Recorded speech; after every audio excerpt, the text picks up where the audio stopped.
여러분 우리 같이 하나님 주신 말씀 한 목소리로 같이 봉독하기 원합니다. 같이 읽겠습니다.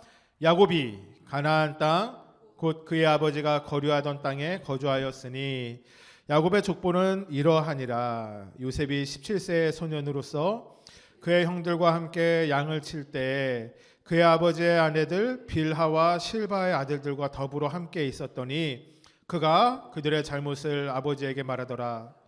요셉은 노년에 얻은 아들이므로 이스라엘이 여러 아들들보다 그를 더 사랑함으로 그를 위하여 채색옷을 지었더니 그의 형들이 아버지가 형들보다 그를 더 사랑함을 보고 그를 미워하여 그에게 편안하게 말할 수 없었더라. 요셉이 꿈을 꾸고 자기 형들에게 말하매 그들이 그를 더욱 미워하였더라. 요셉이 그들에게 이르되 청하건대 내가 꾼 꿈을 들으시오. 우리가 밭에서 곡식단을 묶더니 내 단은 일어서고 당신들의 단은 내 단을 둘러서서 절하더이다. 그의 형들이 그에게 이르되 내가 참으로 우리의 왕이 되겠느냐, 참으로 우리를 다스리게 되겠느냐 하고 그의 꿈과 그의 말로 말미암아 그를 더욱 미워하더니 요셉이 다시 꿈을 꾸고 그의 형들에게 말하여 이르되 내가 또 꿈을 꾼즉 해와 달과 열한 별이 내게 절하더이다 하니라. 그가 그의 꿈을 아버지와 형들에게 말하매 아버지가 그를 꾸짖고 그에게 이르되 내가 꾼 꿈이 무엇이냐, 나와 내 어머니와 내 형들이 참으로 가서 땅에 엎드려 내게 절하겠느냐. 그의 형들은 시기하되 그의 아버지는 그 말을 간직해 두었더라. 아멘. 이 말씀은 우리에게 주신 하나님의 말씀입니다. 아멘. 여러분 축구 좋아하시나요? 제가 또 봉독을 하니까 앞에는 생략하고. 여러분 축구 좋아하세요? 경석 현재님 축구 좀 보세요. 안 보세요? 네? 손흥민만 보십니까? 저보단 더 많이 보시네요. 저는 축구를 좋아하진 않은데요, 제가 축구에 진심일 때가 있습니다. 언제냐면 월드컵 때입니다.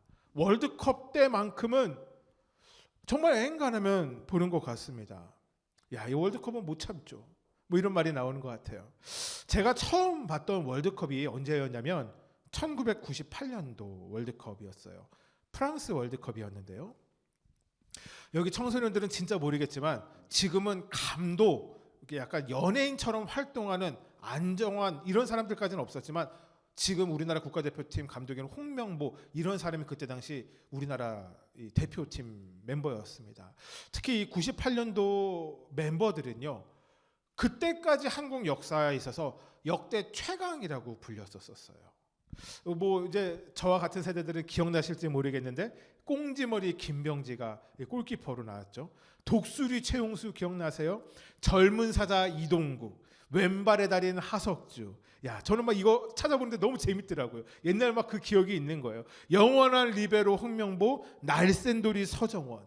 이 외에도 유상철, 황선홍, 고종수와 같이 당대에 정말 유럽 선수들, 그러니까 이미 아시아급은 넘어서 탈아시아, 그다음에 유럽 선수들하고 비교도 꿀리지 않는다라는 멤버들이 정예 멤버로 저희 국가대표팀으로 월드컵에 나갔습니다. 제가 기억이 나는데요, 어느 날 토요일 날 저녁에 한 12시, 10시쯤 됐는데요, 아버지 교회 친구들, 그러니까 집사님들이 저희 집으로 들어오기 시작했어요. 몰랐어요. 왜냐하면 그날 새벽 4시에, 그러니까 주일 아침 새벽 4시에 월드컵 경기가 있었던 거예요. 그 경기를 그때 제가 다녔던 사랑의 교회가 저희 집하고 가까워서 좀 멀리 사셨던 집사님들이 10시쯤에 저희 집으로 넘어오셨어요. 같이 보고 주일에 같이 예배를 드리려고 그렇게 이제 오셨는데요. 그래서 저도 이제 그 남자 집사님들 또 그 자녀들 해서 이제 TV 앞에서 모여서 이제 그 시간만 기다렸다 이제 보기 시작했습니다. 보셨어요 혹시? 집사님 보셨어요? 그 경기 안 보셨어요? 이 경기를 안 보셨어요? 우리 최 집사님은 보셨어요? 저만 봤어요. 저만 억울해요. 그래서 왠지 알아요? 그때요, 여러분 히딩크 감독 아시죠? 히딩크 감독이 이끄는 네덜란드랑 붙었는데요, 5대0으로 졌어요. 계속 2시간 내내 골만 먹히다가 끝났어요. 제가 그걸 보면서 이 생각이 들었어요. 우리나라는 축구를 진짜 못하나 보다. 저에게 첫 번째 월드컵의 기억이었어요. 시간이 지났어요. 월드컵도 5년에 한 번씩 일어나니까 4년에 한 번씩 있죠. 4년에 한 번씩 이루어지니까. 근데 이제 뭐가 있었냐면 갑자기 월드컵을 우리나라에서 한다라는 거예요. 월드컵이 원래 보통은 8년 전에 계획이 잡혀요. 6년, 8년 전에 이렇게 뽑거든요. 근데 그때는 원래 일본 혼자 하는 거였는데 갑자기 우리나라랑 공동 유치라는 걸 하게 돼요. 그래서 우리나라 사람들은 한국에서만 월드컵이 있었는지 알지만 아니에요. 일본에서도 월드컵 경기가 있었고 한국에서도 월드컵 경기가 있었어요. 하여튼간 중요한 건 그랬어요. 여러분 근데 여기에 우리나라가 원래 일본 혼자 하는 거였는데 한국이 공동 유치하게 된 사실 아무나 모르는 비밀이 있는데 혹시 알고 계세요? 우리나라가 2002 월드컵 따낸 그 비밀을 혹시 알고 계세요? 모르세요? 여러분 궁금하시죠? 여러분 제가 말씀드릴게요. 그때 당시에요. 이제 뭐가 있었었냐면 우리나라 이제 월드컵 유치단에 당시에 축구를 너무나도 좋아했던 가수 김은국이 이 유치단 대표로 있었어요. 피파에서 이제 총회를 열었어요. 한국과 일본이 과연 공동 유치를 할 것인가 말 것인가. 근데 그 자리에 이 연예인 대표 자격으로 김은국 아저씨가 간 거예요. 김은국 알아요? 어떻게 또 안 해요? 요즘 활동 잘 안 하시는데 김은국 아저씨가 갔어요. 거기서 있는데 그 피파에 있는 사람들이 물어본 거예요. 저 사람은 누구냐? 그랬더니 한국에서 유명한 가수다. 뭐 인사를 하다가 갑자기 이렇게 된 거예요. 가수면 노래를 한 곡 해주세요. 그랬더니 여러분 김은국 아저씨의 대표곡이 뭐예요? 아신다면서요? 몰라요. 아싸 호랑나비예요. 아싸 호랑나비 한 마리가. 근데 이거 그래 하면 안 돼요. 약간 이렇게 춤을 막 이렇게 추면서 해야 되거든요. 이거를 월드컵 총회에서 한 거야. 아싸 호랑나비. 그랬더니 거기 피파 관계자들이 유치해. 그래서 유치가 됐다. 감사합니다. 자 박수. 재밌었죠? 그래서 유치가 됐다라는 이런 비밀의 이야기가 있어요. 중요한 건 이것이에요. 우리나라가 그 2002년 월드컵에서 4강까지 올라갔다라는 거예요. 그 전에 평생 16강 한 번 있었었는데 그것도 우연이었었는데 4강까지 올라갔다라는 거예요. 자, 여기서 영상 한번 보셔야 돼요. 잠깐 영상 한번 보실까요? 여기 이제 응원했던 것이 정말 어마어마했었죠. 사실 이 영상을 볼 때마다 좀 제 가슴이 두근거려지는 건 플랜카드로 응원했던 거예요. 제가 이 다음에 한참 지나고 나서 축구장을 한번 가본 적이 있었는데요. 저는 이거를 처음에 영상으로 봤었을 때는 훈련한 사람들이 거기 자석이 배치된 줄 알았는데요. 아니더라고요. 이 경기를 응원하는 응원단장이 거기서 그걸 나눠주고 그 전에 경기 시작하기 전에 연습을 시켜요. 그리고 이제 구호에 맞춰서 북소리 같은 거에 맞춰서 그 자리에서 저거를 이렇게 하는 거예요. 그러니까 근데 중요한 건 그거예요. 저거를 하면 경기를 못 봐요. 왜냐면 이거 드는데 이 집중을 하다 보니까 경기를 제대로 볼 수 없어요. 저들이 내놓은 것 중에 하나가 제 마음을 뭉클하게 했던 건 꿈은 이루어진다라는 플랜 카드였어요. 우리나라의 축구의 꿈이 이루어졌어요. 4강까지 올라가게 되었죠. 여러분 모든 국민이 그 시간 즐거워하고 기뻐하고 힘을 얻었습니다. 그렇게 아름다웠던 시간 저는 군대에 있어서 아무것도 못 누렸습니다. 제 삶이 참 안타까웠던 시간이 저 때 군대에 있었다라는 겁니다. 여러분 꿈을 꾸는 거 참 좋은 일인 것 같습니다. 그런데 이 시대가 꿈을 상실한 시대라고 이야기를 하더라고요. 제가 몇 년 전에 뉴스에서 나온 인터뷰를 보았는데요. 초등학교 저학년 친구들에게 넌 꿈이 뭐니? 라고 기자가 인터뷰를 물었는데요. 60% 정도의 청소년 아니 아이들이 이렇게 대답했습니다. 건물주가 되는 게 꿈이라는 거예요. 그 다음에 또 하나는 더 안타까운 이야기였는데요. 이런 얘기 중고등학생한테는 이런 인터뷰도 있었어요. 10억 정도를 사기를 해서 벌 수 있다면 감옥 1, 2년 갔다 오는 거 괜찮을 것 같다라고 얘기하는 게 이 시대의 아이들. 그러니까 이 시대의 아이들은 꿈의 과정이 없이 그 마지막 결과물인 이 돈만 바라보며 살아가는 것이 지금 이 시대의 아이들의 모습이라고 얘기할 수 있지만 사실 그거는 그 아이들의 부모 세대부터 그 부모의 부모 세대부터 조금씩 엇나갔던 것은 아닌가라는 생각이 듭니다. 삶이 참 팍팍하죠. 전 그래서 이런 생각이 들어요. 삶이 이렇게 팍팍한 삶을 살아갈 때 정말 우리의 삶의 소망 되신 예수님이 정말 필요한 삶을 살아가야겠구나. 여러분 꿈이 있으신가요? 여러분 꿈 있으세요? 여러분의 꿈 이루어지셨습니까? 이루어지고 계십니까? 꿈을 꾸지 않는 사람은 단 한 명도 없을 겁니다. 누구나 어릴 적 난 미래에 이런 사람이 되겠어, 나는 이런 일을 할 거야, 다 그런 좋은 생각을 하고 살아가죠. 그게 그래서 꿈이라고 이야기합니다. 그런데 막상 우리의 삶을 살아가다 보면 우리의 삶이 꿈대로 이루어지는 경우가 정말 흔하지 않은 것을 보게 되는 것 같아요. 그래서요, 꿈을 꾸는 사람은 많으나 꿈을 이루어가는 사람은 적은 것 같습니다. 그런데 제가 여러분에게 특별하게 이 5주 동안의 말씀을 통하여 정말 저와 여러분의 삶에 다시 한번 꿈이 회복되어지고 꿈이 이루어지고 꿈을 꾸게 되어지는 역사가 우리의 삶에 있었으면 좋겠다라는 생각이 들었습니다. 그것이 제가 이곳에서 무엇을 해서가 아니라 하나님의 꿈을 꾸었던 사람 요셉의 말씀을 통하여 우리의 삶에 하나님의 말씀이 이루어지는 은혜가 저와 여러분에게 있기를 정말 소원하기 때문입니다. 여러분, 참 요셉은요, 우리가 알고 있죠.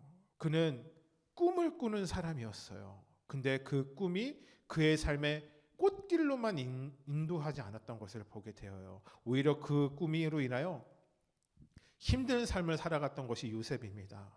형들에게 죽임당할 뻔하기도 하고 구덩이에 빠지기도 하고 노예로 팔려갔다가 결국은 감옥에 갇히는 인생. 요셉이 꿈을 꾸지 않았었으면 그러한 일이 일어나지 않았을 텐데 꿈을 꾸었기 때문에 어려움을 만나는 것이 요셉이었죠.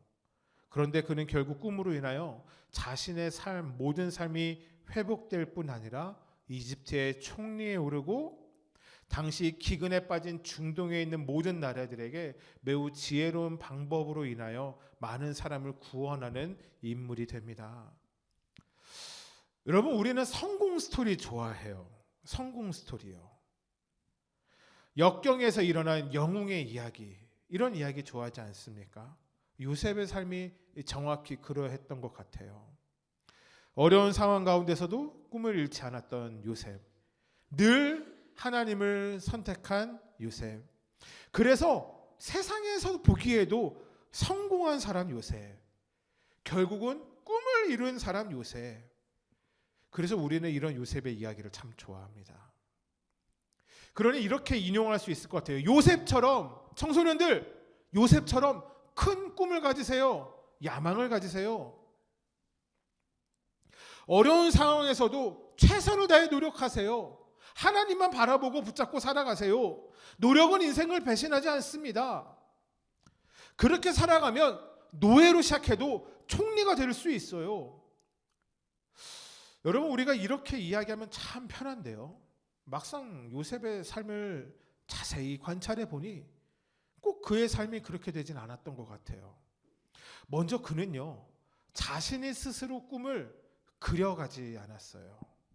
이스라엘을 구원하겠다, 자신이 왕이 되어서 사람들에게 절을 받겠다라는 꿈이 자신이 계획했던 꿈이 아니기 때문이죠. 그 계획대로 준비하며 살아갔던 것도 요셉의 삶은 아니었어요. 그저 그 요셉은요, 하나님을 선택하는 삶을 살았을 뿐입니다. 놀라운 것은 하나님을 선택하는 삶을 살았던 요셉을 하나님이 선택하셨다라는 거예요. 여러분, 그래서 오늘의 말씀의 제목이 이렇습니다. 하나님의 꿈을 살아간 사람 요셉. 요셉은 자신의 꿈을 위해서 살아간 사람이 아니라 하나님의 꿈을 살아간 사람이었던 것이에요. 앞으로 여러분, 요셉의 이야기 말씀 통하여 정말 다시 한번 저와 여러분의 삶에 꿈이 회복되어지는 은혜가, 역사가 이루어지길 주님으로 축복합니다. 아멘. 오늘은요, 이 요셉 말씀을 시작하면서 본격적으로 우리가 많이 들었던 요셉의 이야기 이전에 요셉이 어떠한 사람인가, 어떻게 요셉에게 하나님의 꿈이 시작되었는가를 좀 나누어 볼까 해요. 먼저 말씀을 시작하면서 두 가지 포인트를 여러분의 마음속에 집어넣고 오늘의 말씀을 들으면 좋을 것 같아요. 첫 번째, 하나님의 은혜는 어떻게 이어지는가? 하나님의 은혜는 어떻게 이어져 가는가를 생각하셨으면 좋겠고요. 두 번째는 어떤 사람에게 하나님의 꿈이 주어지는가? 여러분, 다시 우리가 한 달 동안의 말씀을 끝내고 창세기로 돌아왔으니 그 전에 나누었던 말씀 잠깐 나누어 볼까요? 여러분, 우리가 벌써 창세기 구약의 사람들 9번째 인물을 다루고 있어요. 그 전에 이미 11명 정도의 사람들에 대해서 나누었었죠. 인류의 첫사람 누구죠? 아담과 하와요. 그의 아들들 누구 있었죠? 가인과 아벨. 대단한데요? 제가 지금 너무 놀라서 설교를 이어갈 수가 없을 것 같아요. 그 다음에 뭐죠? 죽지 않고 하늘로 올라간 하나님과 동행했던 사람 어려워요? 에녹. 에녹의 증손자, 홍수를 대비해서 방주를 지었던 사람 누구요? 노아요.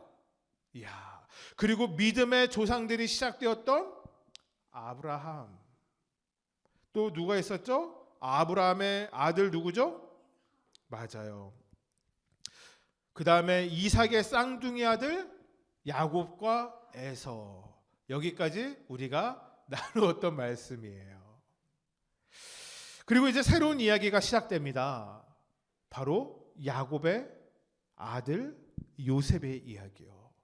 창세기 37장 1절은 이렇게 시작해요. 야곱이 가나안 땅 곧 그의 아버지가 거류하던 땅에 거주하였으니, 제가 지난주에 창세기 말씀을 같이 읽자라고 여러분에게 이야기했던 거 기억나시죠? 여러분, 이 창세기 37장 1절은요 분명히 새롭게 주인공이 바뀌어지는 상황을 시작하고 있는데요, 이 말이 조금 37장 1절만 보면 좀 이상한 걸 느끼지 않으세요? 그러니까 이런 거죠. 누가 여기에 살았다라는 얘기를 갑자기 왜 이야기하고 있을까? 성경을 읽을 때 이런 궁금증이 있으면 성경을 이해하는 데 큰 도움이 돼요. 그러니까 이런 거죠. 이런 거죠. 양승우가 양주 옥정에 살았는데 어쩌라고요? 뭔데요? 왜 36장을 보게 되면 왜 양승우가 양주 옥정에 살았는가? 왜 야곱이 아버지 이삭이 거류하던 땅에 머물러 있었는가에 대한 이유가 창세기 36장에 자세히 나와요. 우리가 오늘 36장을 다 다루진 않을 거지만 창세기 36장은 야곱의 쌍둥이 형 에서의 족보가 쭉 나오고요. 에서의 족보가 쭉 나오다가 갑자기 에서의 삶에 큰 변화가 일어나는 것을 보게 됩니다. 36장 6절 말씀인데요. 제가 읽어드릴게요. 에서가 자기 아내들과 자기 자녀들과 자기 집의 모든 사람과 자기의 가축과 자기의 모든 짐승과 자기가 가나안 땅에서 모은 모든 재물을 이끌고 그의 동생 야곱을 떠나 다른 곳으로 갔으니. 지도 한번 보여주시죠. 그러니까 이삭이 머물던 곳은 브엘세바였어요. 여기서 이삭이 머물러서 살고 있었어요. 근데 이삭이 죽게 되고서요, 그들이 머물렀던 곳은 위로 올라가서 헤브론에서 머물게 됩니다. 근데 제가 한 몇 주 전에 한 6주 전쯤에 얘기했던 거지만 하나님은 이삭만 축복하지 않으시고, 야곱만 축복하지 않으시고 에서도 축복했어요. 그가 모은 짐승들, 재물들이 점점 많아졌어요. 기본적으로 유목 생활을 하니까 양, 염소, 소 이런 거를 키우는데 같은 땅에서 살 때 소들의 수가 많아지면요 한 땅에서 살기가 힘든 거예요. 풀도 제한적이고 마실 물도 제한적이니까. 여러분, 그래서 사실은 에서가 이곳을 떠나갑니다. 문제는 이것이죠. 에서는 왜 늘 자신의 선택으로 살아갔는가?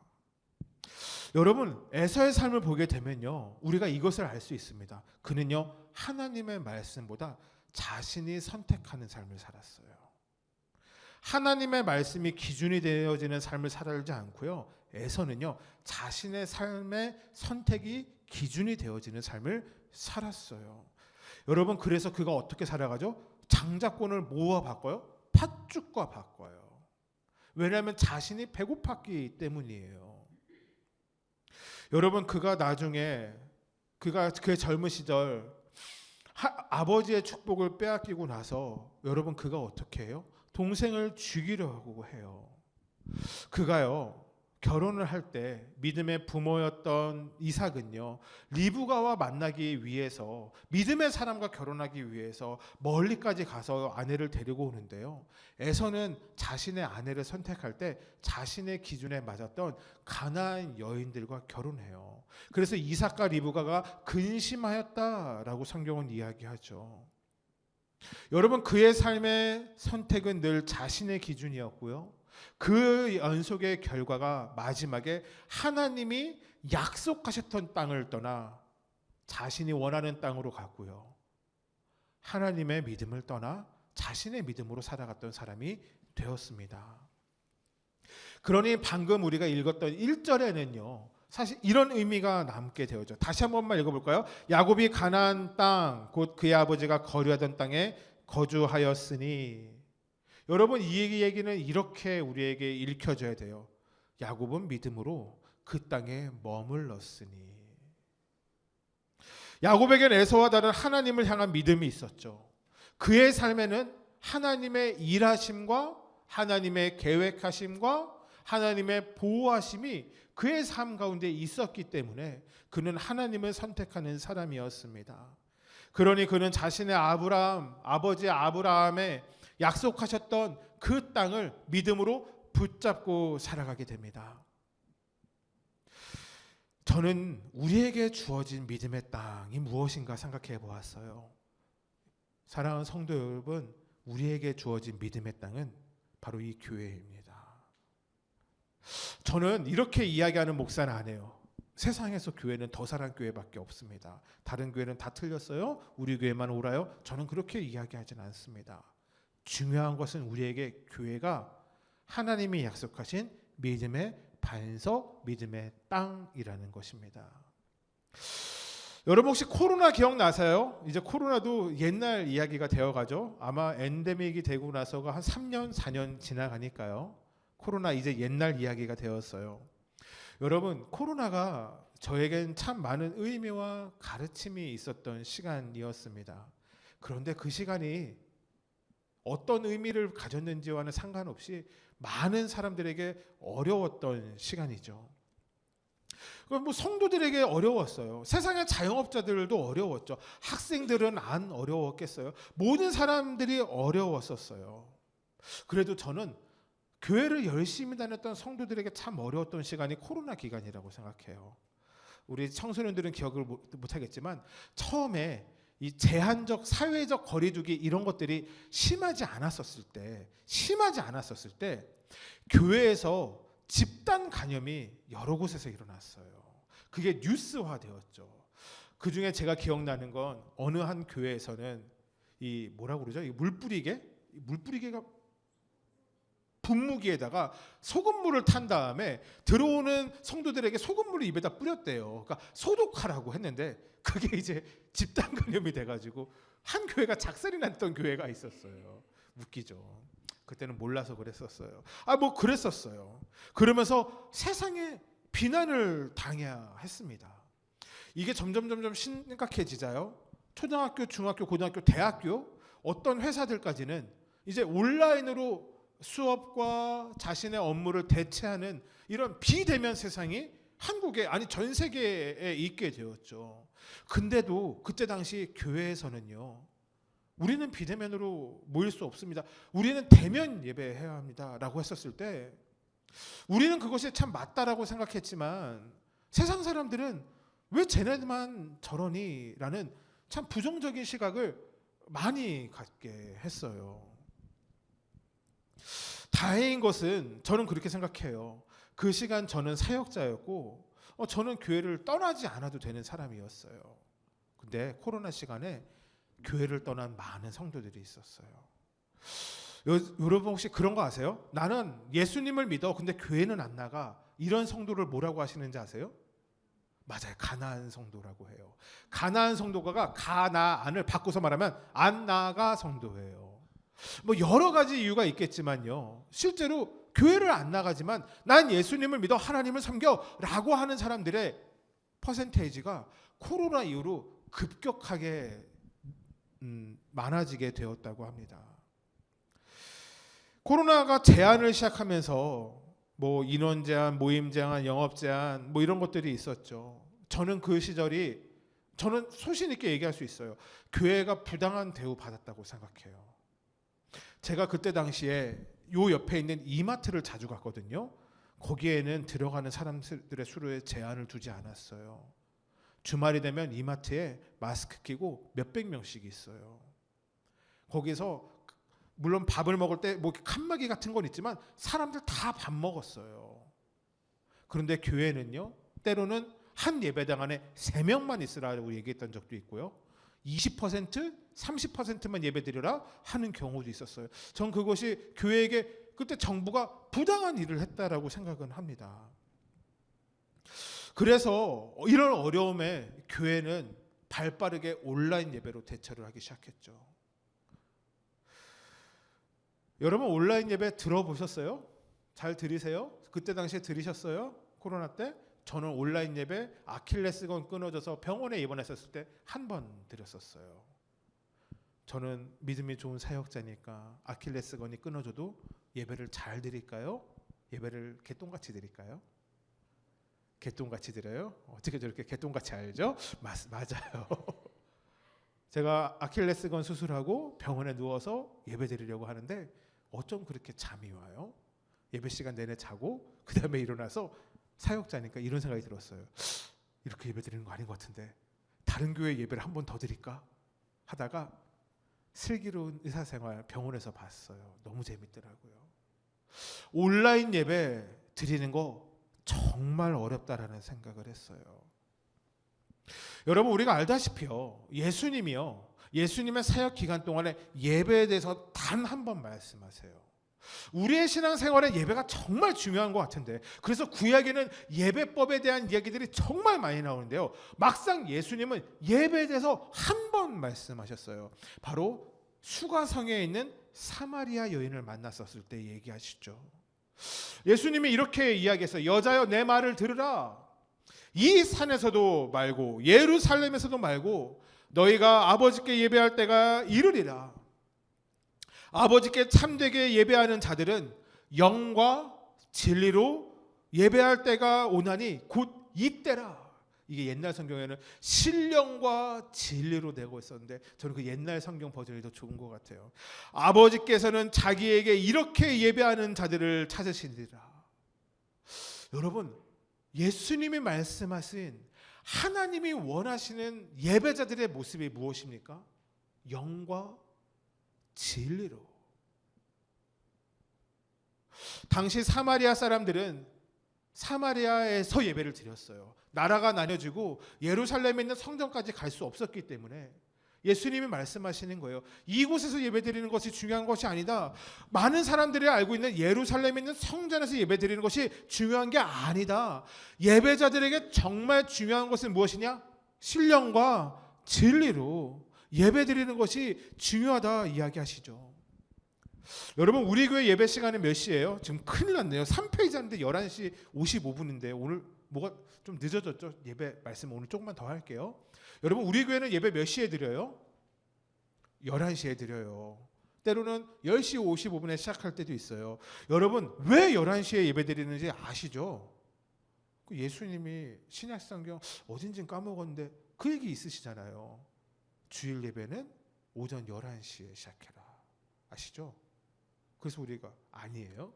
맞아요. 아니에요. 제법 이제 이게 안 속네요 이제. 여러분 왜 우리가 11시에 예배 드리는지 아세요? 솔직히 얘기해 볼까요? 이 시간이 먼저 우리에게 익숙한 시간이기 때문이에요. 첫 번째. 두 번째 뭔지 아세요? 이 시간이 우리가 예배 드리기에 편한 시간이기 때문이에요. 여러분 지금의 주제가 무엇이에요? 야곱이 하나님의 말씀을 붙잡고 있는 것에 대해서 이야기하고 있는 거예요. 제가 사랑의 교회 대학생 시절을 지났었을 때 대학부에서 열심히 했던 사역이 3가지가 있습니다. 첫 번째는 찬양팀이었고요. 두 번째는 리더 생활이었고요. 근데 이 둘보다 정말 열심히 했던 것은요, 농활 사역이었습니다. 여러분 제가 별명이 짐승우였어요. 왜 짐승우인지 알아요? 짐승처럼 일을 할 수 있었거든요. 정말 일을 잘했어요. 제가 그때 그냥 끝내줬거든요. 그냥 1년에 2차례에서 4차례씩 농번기가 올 때마다 무장에 있는 고창에 있는 중앙교회, 무장중앙교회에서, 고창에 있는 무장중앙교회에서 목사님이 연락이 오세요. 승우 형제, 좀 바쁘지 않으면 좀 도와줄 수 없겠소? 그러면 그때 교회에다 얘기해서 특공대 팀을 꾸려요. 나와 함께 가서 금요일날 학교 마치고 금요일날 저녁에 버스 타고 내려가서 일요일날 아침에 올라오는 코스로 가서 토요일 하루 온전히 일하는 팀을 꾸려서 갔어요. 1년에 몇 차례씩 그렇게. 여름이 되면 5일씩 월화수목금 이렇게 해가지고 그곳에 가서 도왔어요. 어쨌든 그 목사님의 사역을 돕기 위해서, 그 마을, 그 교회 성도들을 돕기 위해서 정말 농사일을 열심히 했었어요. 너무 즐거웠던 시간이었어요. 근데 이 시간에 제일 어려운 게 무엇이었냐면, 항상 이제 올라오는 시간이 주일에 올라왔거든요. 주일에 아침에 그 교회에서 예배를 드리고 올라왔어요.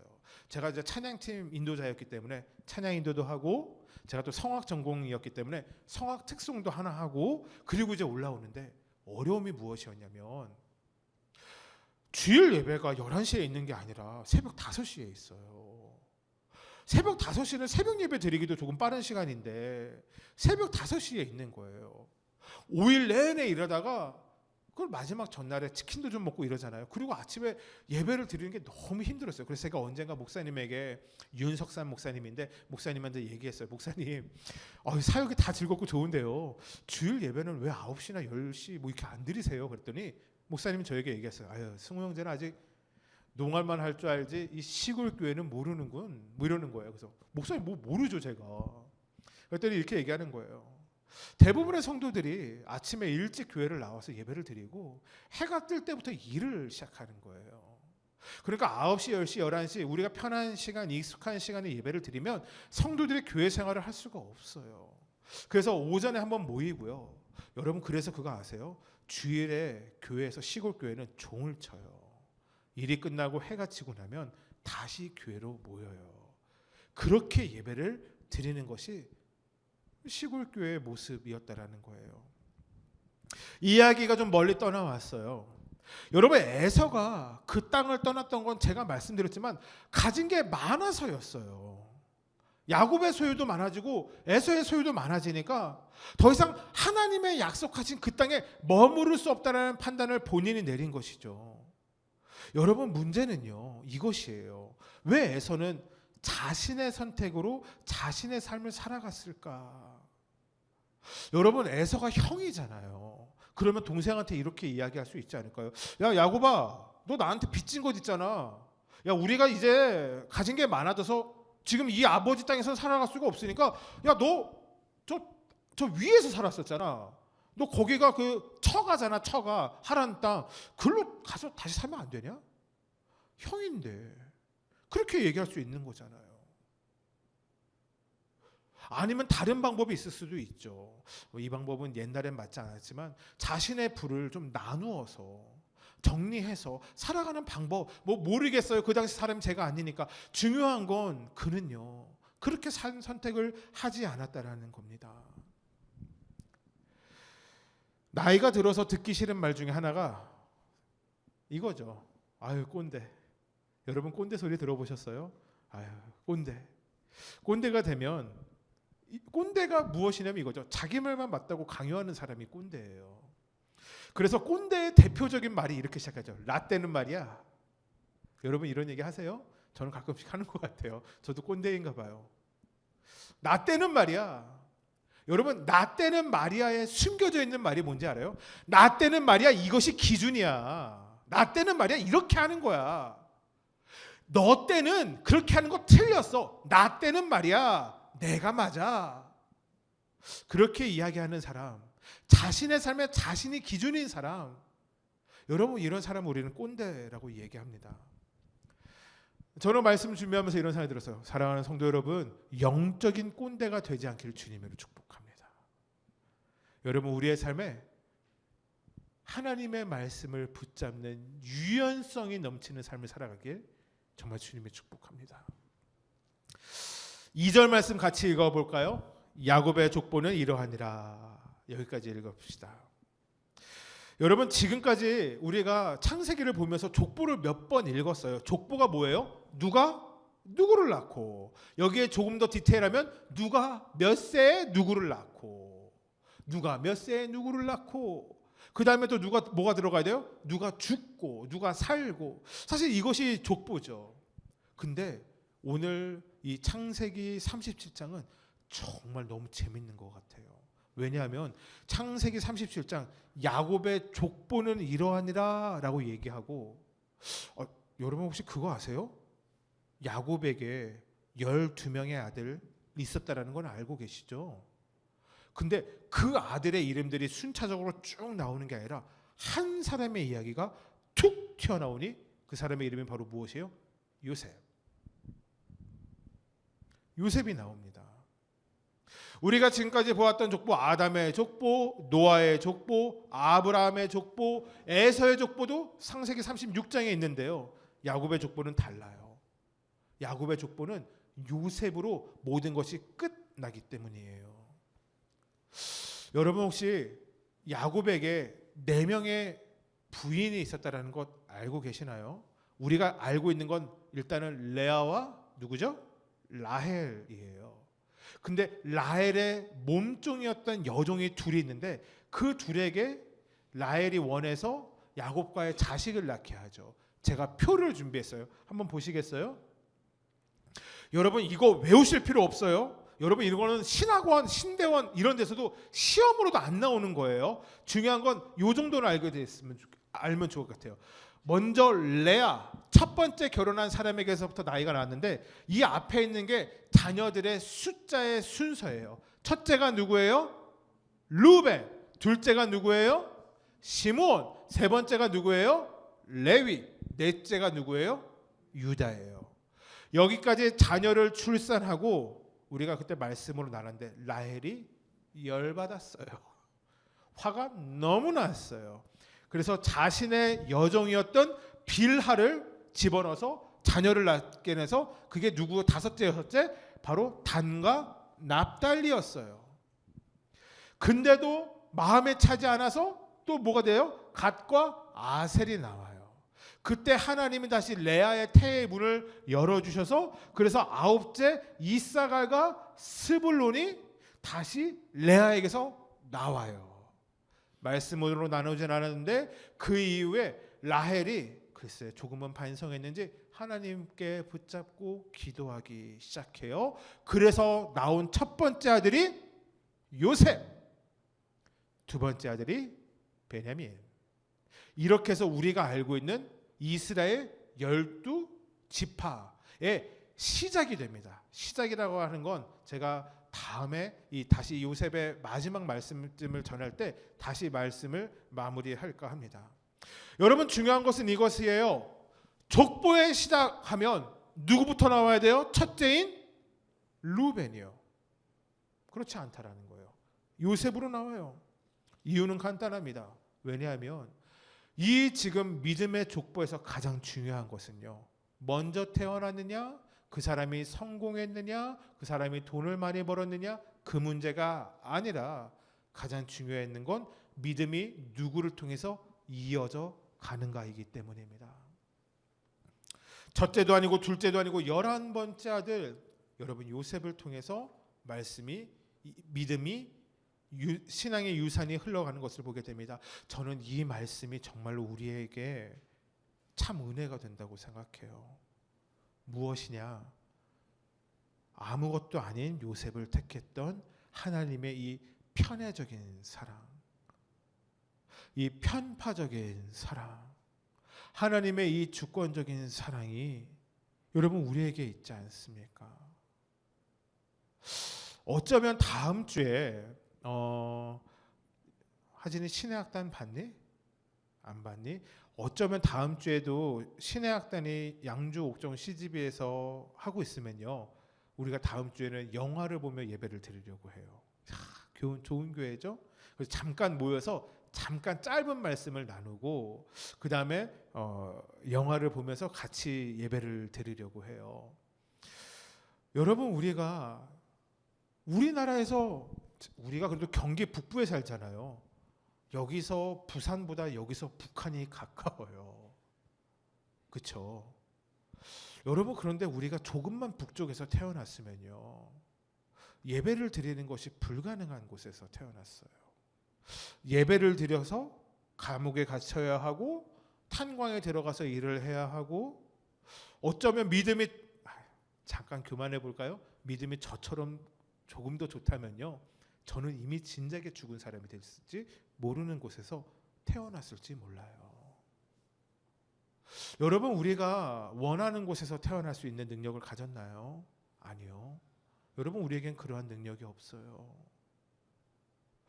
여러분, 우리가 이곳에 앉아 있을 수 있는 것은요, 여러분, 우리의 발걸음과 우리의 의와 우리의 노력 때문이 아니라 하나님의 편애적인 사랑, 편파적인 사랑, 그 사랑이 저와 여러분에게 있다라는 것을 믿으시길 주님을 축복합니다.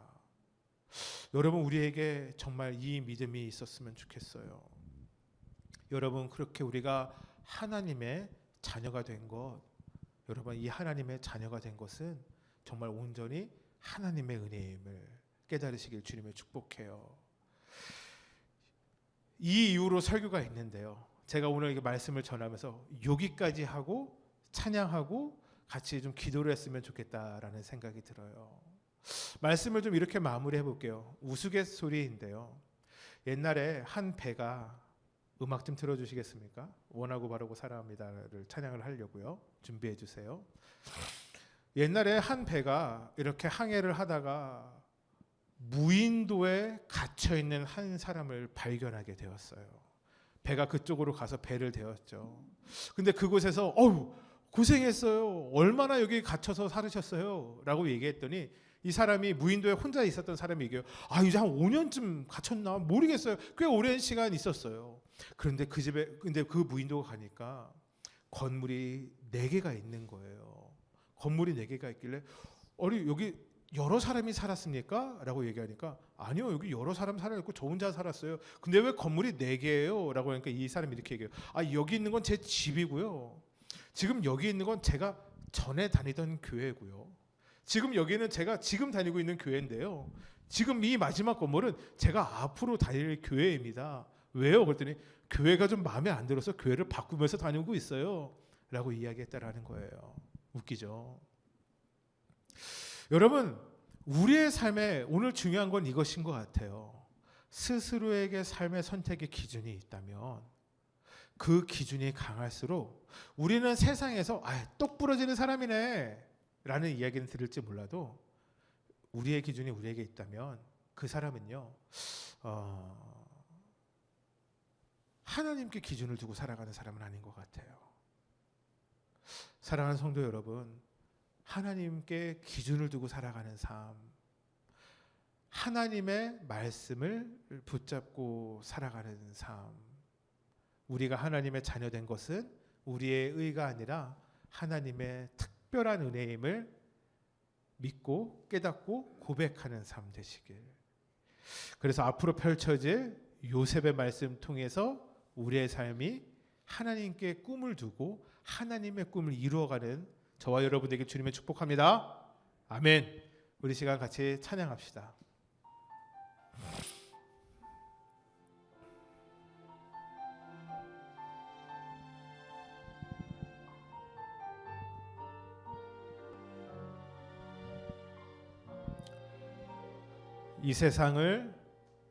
이 세상을 살아가는 동안에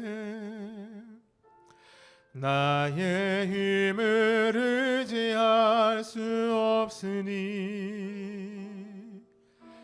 기도하고 낙심하지 말 것을 주께서 참 기쁨이 되심이라. 하나님의 꿈이 나의 비전이 되고 예수님의 성품이 나의 인격이 되고 성령님의 능력이 나의 능력이 되길 원하고 바라고 기도합니다.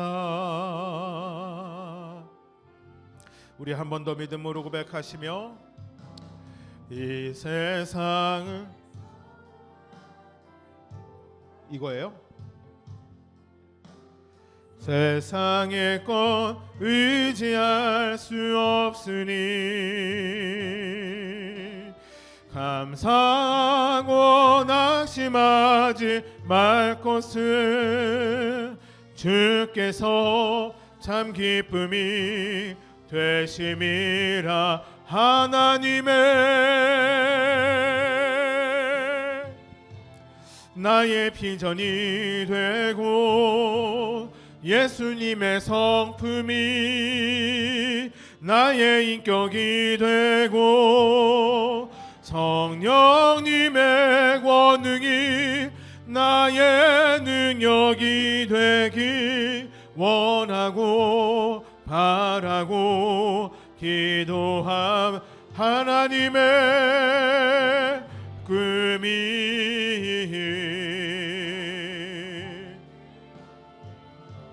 예수님의 성품이 나의 인격이 되고 성령님의 권능이 나의 능력이 되기 원하고 바라고 기도합니다. 여러분, 우리 시간 같이 한번 기도하며 나아갑시다. 여러분, 오늘 참 기도할 것이 간단 명료해서 좋은 것 같아요. 하나님, 나의 기준으로 살아가지 않는 인생 되게 하여 주시옵소서. 하나님 말씀 붙잡고 살아가는 우리 되게 하여 주시옵소서. 하나님의 말씀을 붙잡을 때 하나님의 꿈이 우리에게서 시작됨을 믿사오니 하나님, 나의 삶을 붙잡아 주시옵소서. 우리 시간 주여 한번 외치고 믿음으로 기도하며 나아가기 원합니다. 주여.